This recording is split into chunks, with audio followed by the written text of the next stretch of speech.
Top quality और consistent performance के लिए सिर्फ सिल्वर पंप नाम याद रखना। તો જૂનાગઢના મેંદરડામાં 4 કલાકમાં 10 ઇંચ વરસાદ ખાબક્યો છે। જૂનાગઢના મેંદરડા વાયા યુવનગરનો રસ્તો બંધ છે। ભાટિયા ગામ પાસે આવેલો કોઝવે ડૂબી ચૂક્યો છે। રસ્તા પર પાણી ફરી વળતા રાહદારીઓ ફસાયા છે। ધોધમાર વરસાદના કારણે 3 કલાકથી રસ્તો બંધ છે।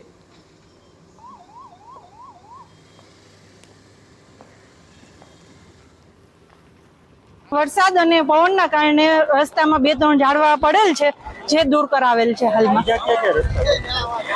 બીજા મેંદરડા સાસણવાળો બંધ છે, ઓવરટોપિંગ છે, અને જૂનાગઢ ખડિયા અને મેંદરડા પણ હોઈ શકે છે।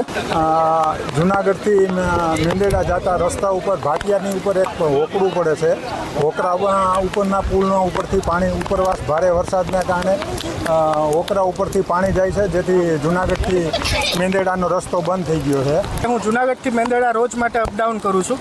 આ રસ્તા ઉપર અવારનવાર વરસાદથી તકલીફો જણાતી હોય છે, પણ આ વખતે મેઘમહેર અતિશય હોવાને કારણે જે ભાટિયાનો બ્રિજ છે, જે ભાટિયાથી 3 કિલોમીટર દૂર જે પાટિયું કહેવામાં આવે છે, ત્યાં પુલની ઉપરથી પાણી જતું જોવા મળેલ છે। અને છેલ્લા 3 કલાકથી હું આ જ જગ્યાએ ઊભો છું, અને આ સેમ પરિસ્થિતિ ઘણા સમયથી છે।